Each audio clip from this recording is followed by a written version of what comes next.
से बहुत बहुत मुबारक हो। इतने अच्छे कलाम से बेटी ने आसूदा किया है, प्रभु बरकत दे बेटी को। मैं भी कुछ वचन से आपके सामने बांटना चाहूँगी जो प्रभु ने बीते दिनों मेरे से बातचीत करी, अपने जीवन से भी बातचीत करी। उसने ऐसा नहीं है कि मेरे जीवन से उसने बातचीत नहीं की, हर रोज़ आपके जीवन से भी खुदा बाप कुछ ना कुछ कहीं ना कहीं बातचीत करता रहता है। माँ शब्द जो आज जबकि मदर्स डे है तो उसके हिसाब से माँ शब्द में मेरे को लगता है सब कुछ होता है। अगर आप थोड़ी देर सोचिए, माँ को सब पता है। आप तकलीफ में हैं, माँ को पता है। आपने कुछ गलत किया है, माँ को पता है। आपको कुछ चाहिए, आपकी शक्ल से माँ पहचान जाती है। ऐसे ही हमारा आसमानी बाप है जो हमारी, जैसे आज हमने गाना गाया कि हमारी एक छोटी छोटी ज़रूरतों को वो जानता है। बाइबल की पहली माँ आप सब जानते हैं, हव्वा, जिसका अर्थ है जीवन देने वाली।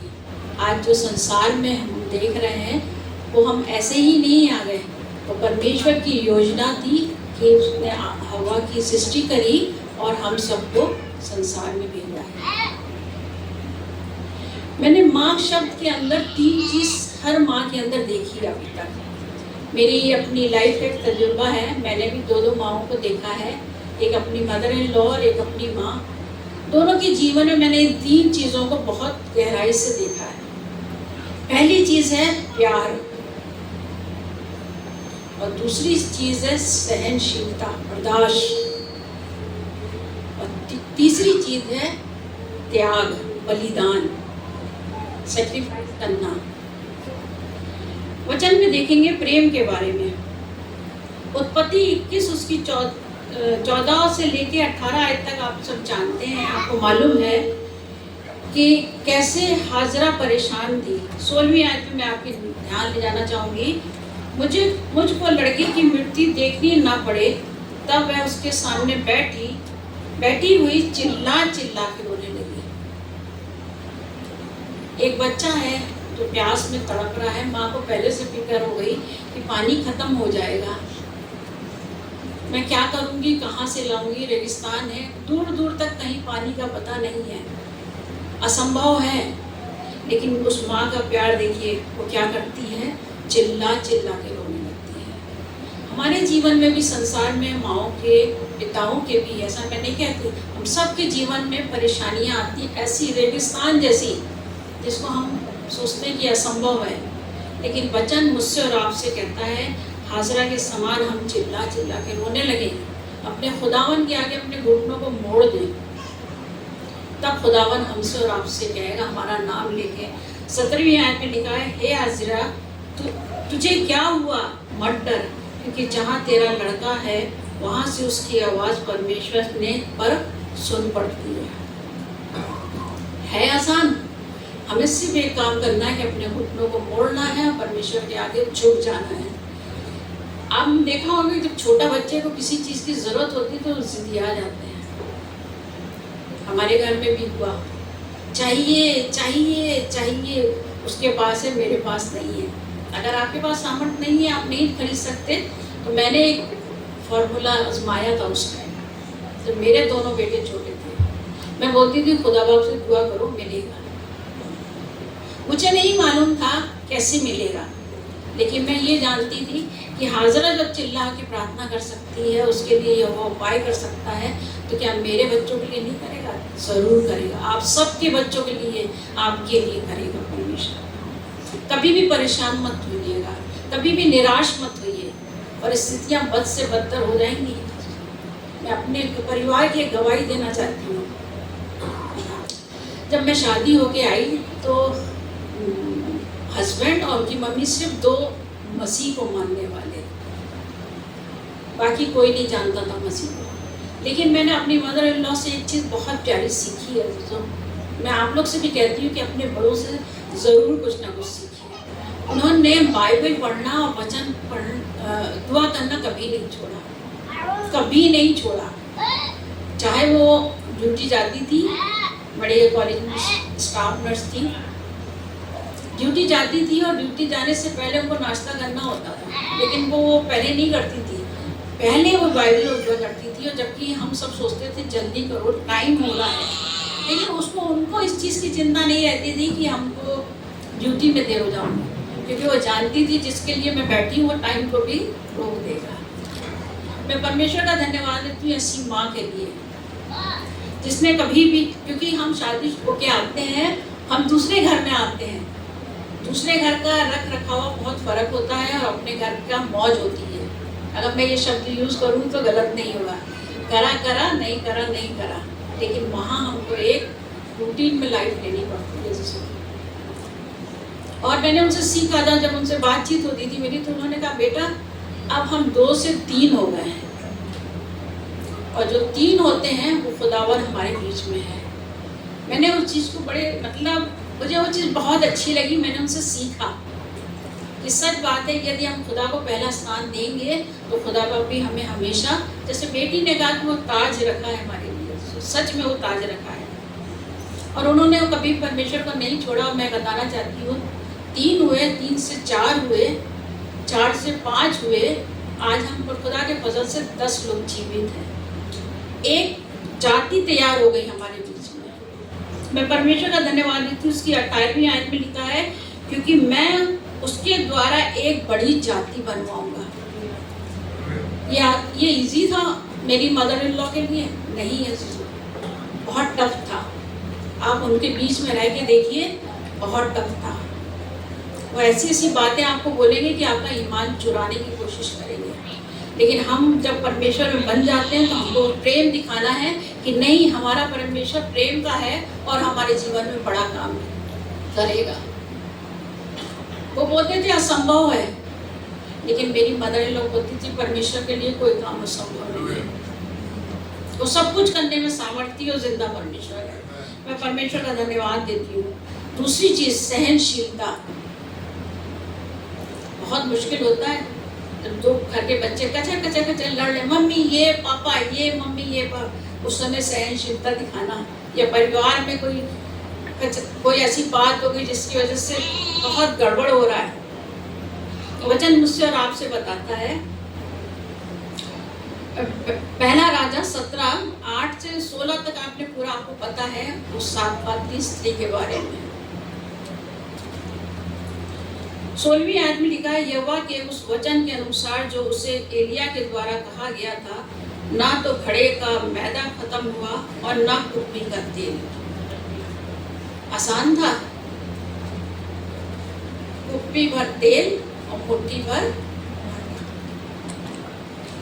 एलिया ने कहा नहीं, मेरे लिए रोटी बना। आपको सब मालूम है वो पूरी कहानी, और उसने वचन के अनुसार वैसा ही किया। जब हम वचन के अनुसार वैसा करते हैं तो परमेश्वर हमारे जीवन में काम करता है। और आपको मालूम है, इतना अकाल पड़ा, इतनी त्राही मच गई, किसी पास कुछ नहीं था, लेकिन उस सातपात की स्त्री का ना तेल खत्म हुआ ना मैदा। इस पे भी एक गवाही बताऊंगी आपको। जब आपके पास कम हो और आपको देने का है कि 10वां अंश आपको देना है। मुझे शर्म नहीं आती है इस बात की कि मेरे हस्बैंड की सिर्फ तनख्वाह 500 रुपये थी, और 500 रुपये में आपको 10वां अंश देना है। कितना बचा? 4.5। 4.5 में 2 बच्चे पालना, राशन पानी बिजली का बिल, जैसे सभी परिवार में होता है वैसे हुआ। हमने वही किया, वचन के अनुसार हमने 10वां अंश दिया। मैं परमेश्वर का धन्यवाद देती हूँ। आज 500 की कितनी नोट आते मुझे अंदाज़ा नहीं है, क्योंकि हमने उस 500 में से 50 जो परमेश्वर का था उसको दिया। इसलिए वचन के अनुसार अगर हम अपना जीवन बिताएंगे तो बहुत मुश्किल होता है, बहुत कठिन होता है कि कैसे करेंगे। बोलना बहुत आसान है, वचन में तो लिखा है, हो गया, ऐसा नहीं है। मेरे जीवन में परमेश्वर ने बड़ी गवाही में खड़ा करा। मेरे पास खुदा का शुक्र है, मेरा अपना कोई, कहती हूँ ना, मेरी कोई औकात नहीं है, लेकिन मैंने परमेश्वर के उस बड़े हाथ को अपने परिवार में देखा, क्योंकि मैंने सीखा है वचन से। एक त्याग, सेक्रीफाइस करना। कैसे करें सेक्रीफाइस? इतनी सुंदर साड़ी लेनी है, इतनी दिल को भा गई। कहते हैं ना, कि इतना अच्छा फोन, कोई भी आप ऐसी चीज जो आपको बहुत पसंद आ गई और आप कहेंगे कि नहीं मुझे तो लेना है, लेकिन करना पड़ता है। मैं आपको वचन से एक चीज और ले जाऊंगी। पहला शमूएल 1 उसकी 9 से 11 आयत में आपको सब मालूम है ये हन्ना के बारे में। पनिन्ना बहुत चिढ़ाती थी उससे, बहुत तकलीफ देती होगी, और ऐसा नहीं है, संसार में लोग करते हैं सिर्फ, मेरे साथ भी किया गया। बहुत दुख होता है जब कोई ऐसा बोलता है, इसके पास इसमें बच्चे मत छोड़ो, इससे दूर रहो, इनको तो कुछ होना नहीं। ऐसे कान जब शब्द कानों में पड़ते हैं ना जिसको, तो बिल्कुल कहते हैं ना तकलीफ, लेडीज खास तौर से मैं बताती हूँ, बहुत तकलीफ होती है। बोलना बहुत आसान होता है, लेकिन हन्ना ने ऐसे नहीं किया। 11वीं आयत में लिखा है, सेनाओं का यहोवा यदि तू अपनी दासी के दुख पर सचमुच दृष्टि करे और मेरी सुधि ले और अपनी दासी को भूल ना जाए और अपनी दासी को पुत्र दे, तो मैं उसके जीवन भर तेरे लिए अर्पण कर दूंगी। इतनी कठिनाइयाँ, इतनी परेशानियों, इतनी ताने कशी के बाद, चाहे वो फैमिली मेंबर हो, चाहे समाज के लोग हो, आपको बोलेंगे जरूर। लेकिन क्या किया उसने? उसके बाद भी उसने कहा, मैं तुझे परमेश्वर, मैं आपको अर्पण कर दूंगी। हमारे साथ भी ऐसा हुआ था। पर क्या है, अगर आप विश्वास से अपने परमेश्वर की ओर ताकती रहेंगी, तो जय के उत्सव में आपको लेके खड़ा होगा। कभी मत डरिए, कभी न परेशान होइए, कभी भी न दुख में सोचिए मेरे साथ ऐसा क्यों हो रहा है, क्योंकि उसकी जब वो करता है ना आपको, जैसे बेटी ने कहा, जब वो चीज़ डिले होती रहती है ना कोई चीज़, तो आपके लिए बहुत बेहतर, जो सबसे बेहतर होगा वो आपके लिए रखेगा। कभी कभी हम सोचते हैं कि हमारे संसार में रहते हैं, हमारे ही साथ ऐसा क्यों होता है?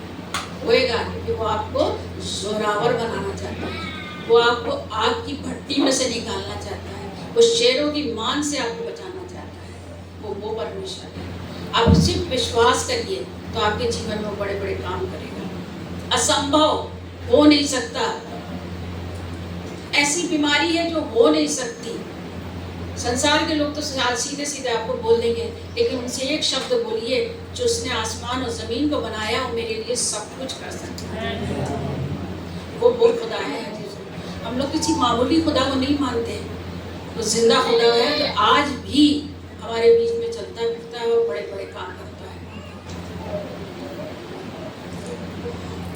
ये मैं अपनी माओं के लिए कहना चाहती हूँ, नीति वचन 31 उसकी 27 आयत में लिखा है, वो अपने घराने के चाल चलन पर ध्यान देखती है और अपनी रोटी बिना परिश्रम के नहीं खाती। हम माओं को एक काम बहुत जरूरी है, प्रार्थना, जो एक बहुत बड़ा हथियार हम सबको दिया गया, हम सबको दिया गया है। ऐसी नहीं है कि हम एक खाली माओं को लिए, हम सबको। अगर तकलीफ है, रोने लगिए हाजिरा की तरह, तो परमेश्वर वहां पे भी, रेगिस्तान में भी आपके लिए उपाय कर देगा। कमी है, घटी है, आप सागपात स्त्री की तरह, विधवा स्त्री के समान, जैसा वचन कहता है उसे पूरा करिए। आपके पास परेशानी है, हन्ना की तरह गिड़गिड़ा जाइए, वो आपसे बार बार ये चीज को कहेगा, मत डर। चौथी चीज, अपने घराने की चाल चलन पे आप ध्यान दीजिए। वैसे ही यीशु मसीह भी हमारी माँ है। आज अगर आप कह रहे मेरे पास माँ नहीं है, मेरे पास भी माँ नहीं है, लेकिन मेरे पास यीशु मसीह है।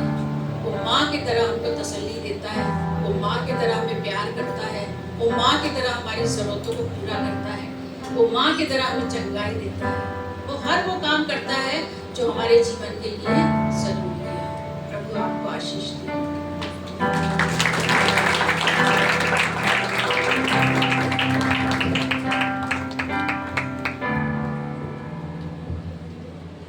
Hallelujah, hallelujah, hallelujah. मुस्कुरा कर कह सकते हैं हालेलुया।